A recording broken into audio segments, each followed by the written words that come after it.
Hello YouTube, just want to make a quick video here to show you how to pull off a flywheel.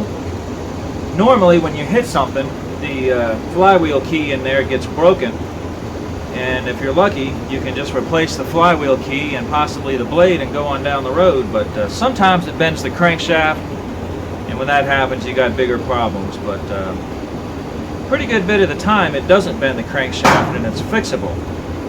This one actually still runs, but the engine sputters a little bit, and I suspect that the flywheel key has been sheared because the person that owns this told me he hit something and then it started sputtering.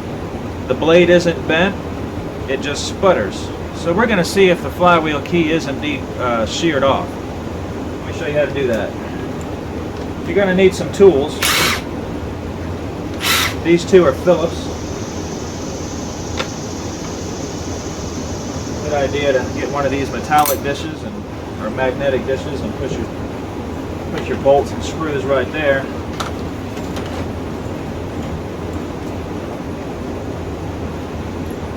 These hold the gas tank on. These are 5/16. I'm using an impact, but obviously if you don't have one of those, just use a regular ratchet. I don't know if you'll be able to see this on the camera, but underneath this side of the gas tank there's a 3/8 bolt right here.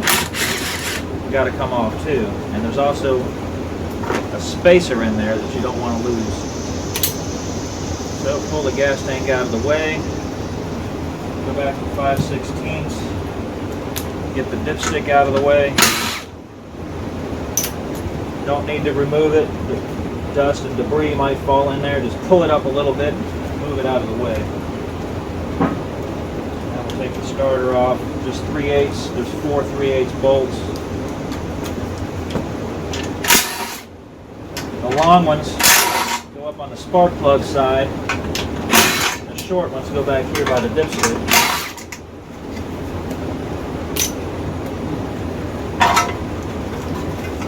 Alright, there's the flywheel. Way. This one is a 15/16. We're gonna test this Milwaukee impact and see if it's strong enough to pull that off of there. Oh yeah. Now take a look at this. This groove right here, there's a metal keyway in there, and that's what's broke. Can you see how this is not lined up with that anymore?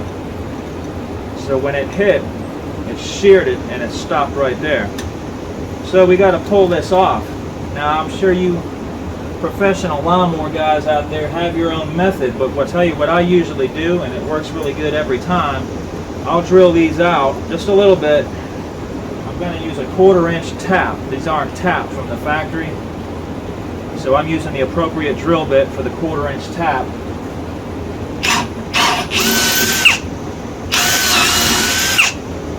Tap them. I just got this tap kit from Harbor Freight, tap and die set. Not trying to advertise anything for Harbor Freight, but I'm cheap. That's where it came from. The reason I'm doing this is I'm going to use a puller to pull this off.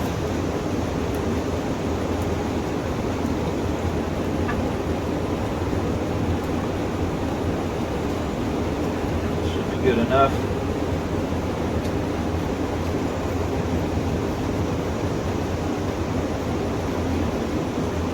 The other side real quick.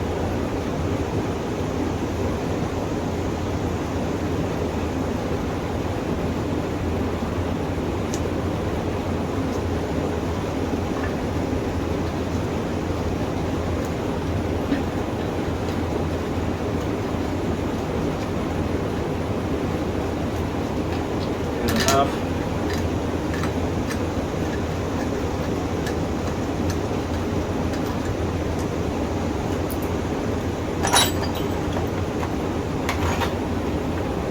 Bear with me a second, I should have had my puller put together.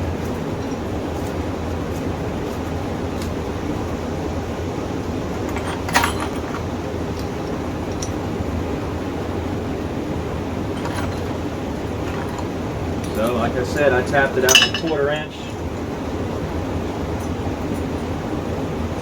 Screw the 1/4 inch bolts in there.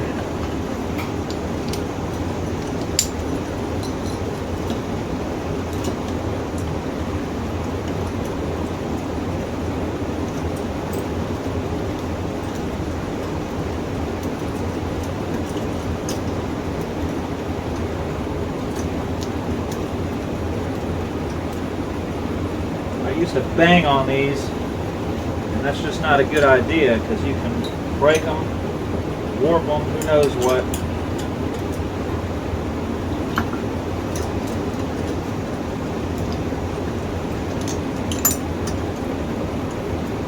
So that's why I'm making this video. Hopefully it'll help somebody out.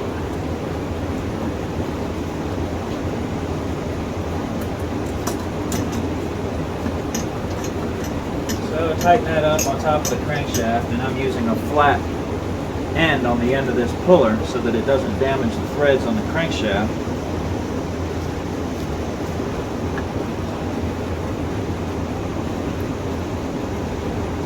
This puller happens to use a 5/8, so we're going to use a 5/8. And there it goes. That's all there is to it, folks. Came right off.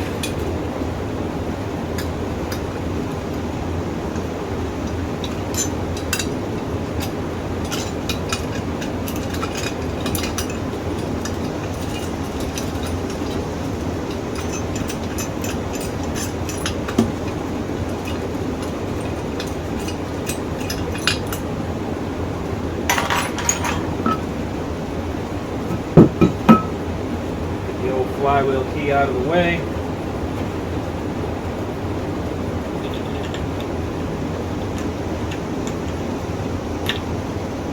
And if you want to bear with me a minute, I'll cut the video and come back. I didn't set the flywheel key out. Alright, I'm back. So just line the keyways up. And of course, you'll have to pull back the spring right here on the handle to get that down in there. Line that up, put the key in there, push it down. I think I'd have a flathead screwdriver laying around, but I don't. We'll find one. Don't bother. Put the bolt bag on.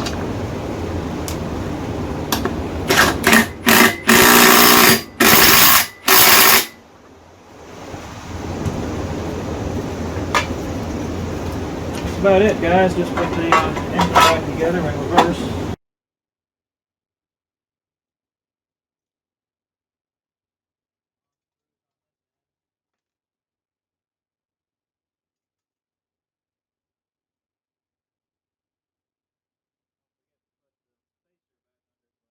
Please subscribe. Thanks.